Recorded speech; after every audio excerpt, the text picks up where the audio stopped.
There are some places in the world that belong to dreams, not maps. The Philippines is just such a paradise.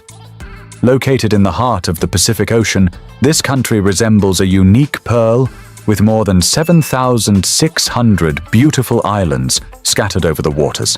And because this exquisite water country is surrounded on all sides by the deep blue ocean, it has no land borders. To the north is Taiwan, to the south Indonesia, to the west Vietnam and Malaysia. To the east lies the small island state of Palau. The capital Manila is in the north of the country and is located on Luzon, the largest island. Around 15 million people live in this bustling metropolis of more than 120 million inhabitants. But don't just think of Manila as a city. It is also a whole center of life made up of 16 different municipalities known as Metro Manila. The capital itself has around 2 million inhabitants, but the surrounding municipalities have a combined population of more than 15 million. This is a very dense population for the country's surface area of 300,000 square kilometers. Now you have some general information about the Philippines, but have you ever wondered how 120 million people live on these small islands? Let's answer that now. I traveled around the Philippines for about 2 weeks and searched for answers to these questions. I collected a lot of material about life in the capital, people's livelihoods, places to visit, and many more. Now I will share them with you and remove all the question marks in your mind. Now let's go to the richest corners of this fascinating country. Our first address is Makati. This is one of the most prestigious spots in the Philippines, right in the heart of Metro Manila. It is an elite city where luxury cars drive on the streets, world-famous brands shine in the shop windows, businessmen hold meetings in the cafes, women wear flashy clothes, and men wear charismatic and stylish clothes. If you want to see luxury and rich people, Makati is the place for you. Here you can discover every kind of luxury life you can think of. Of course, there are some realities behind this glittering life.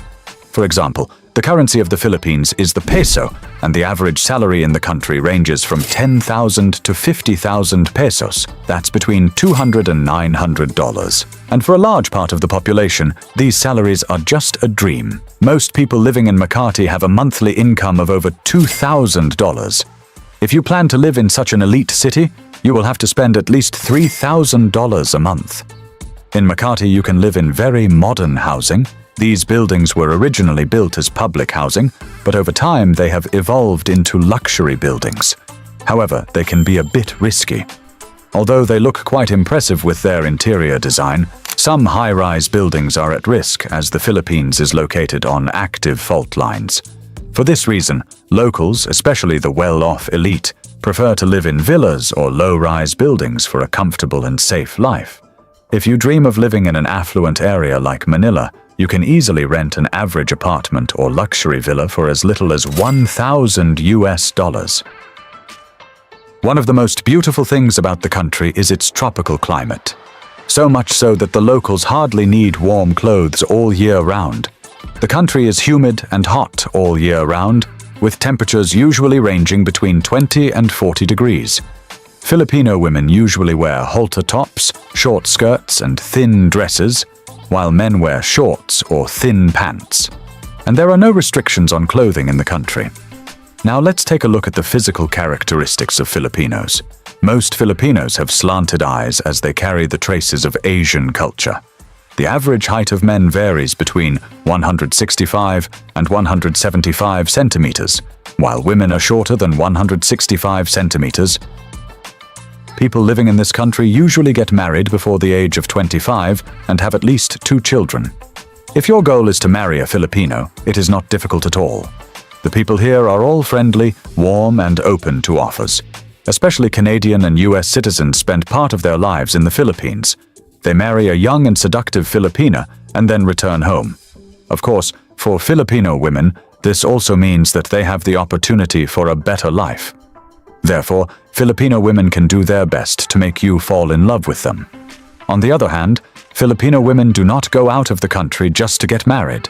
Many of them make a living babysitting, cleaning, or caring for the elderly all over the world. They are also highly preferred because they are friendly, hardworking, and warm-hearted. Now let's go to the most vibrant part of this wonderful country, the capital Manila.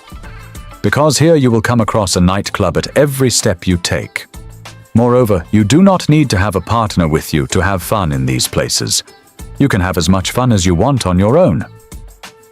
Of course, the fun continues not only in the venues but also outside, because the people of this country are very eager to go out and have fun, have a good time and meet new people. Especially the women of Manila will blow your mind. Usually traveling in pairs, these gorgeous girls often sit on the sides of busy streets. If you pay a little attention to your appearance and are a little polite, you can spend the rest of the night together. They will not give you any difficulties, they will be convinced immediately. Of course, there is a reason for this. Manila girls have no outlet in their society, so they make a living by keeping men happy.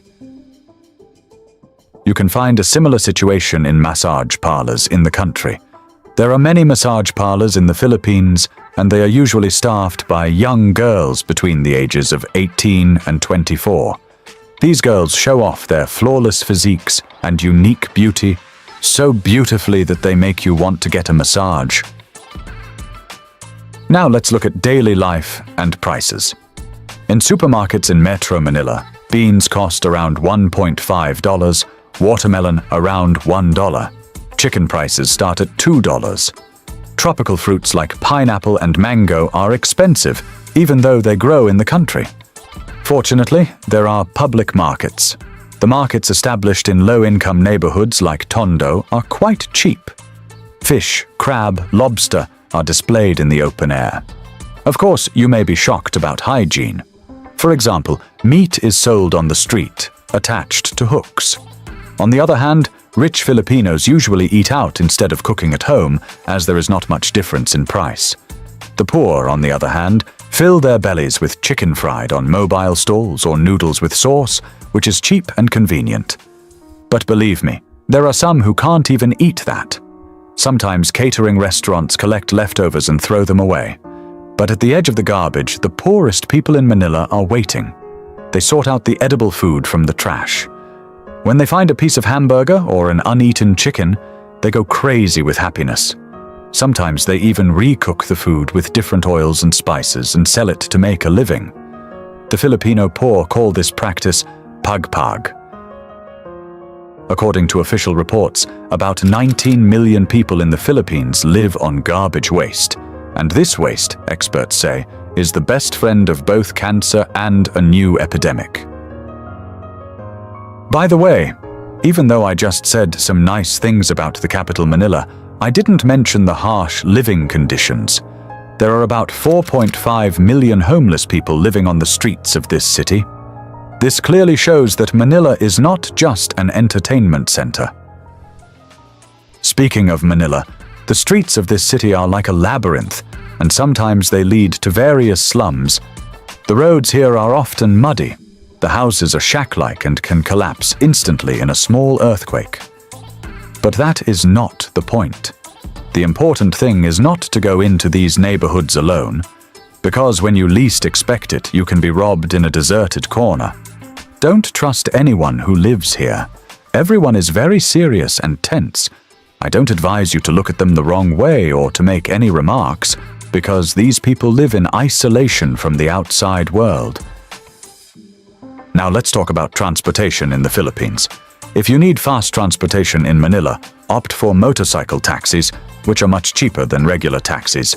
For a short distance of only 5 kilometers, you only need to pay 150 pesos or $2.50. This means that if you want to settle in Manila, you should definitely buy a motorcycle. You don't want to suffer in crowded public transportation due to the dense population, do you? Another striking point in the city is that many buildings are quite old and neglected. In fact, many of them are in ruins as if they had been through a war. Above these houses, there are cables surrounding the city like a spider. Telecommunication and electricity cables create a serious visual pollution. And this is the same not only in Manila, but also in many other South Asian countries. For me, The most amazing thing about Manila is the people who can hold their breath underwater for 8 minutes. Yes, you did not hear wrong. The Bajau people who live in the Tawi-Tawi region and continue their traditional life can stay underwater for 8 minutes. They fish by making fins, goggles, and harpoons with their own means. Moreover, they are very good at it. As a result, the Philippines is both heaven and hell. But no matter what, it is a location worth exploring. Please don't forget to like the video and subscribe. See you next week.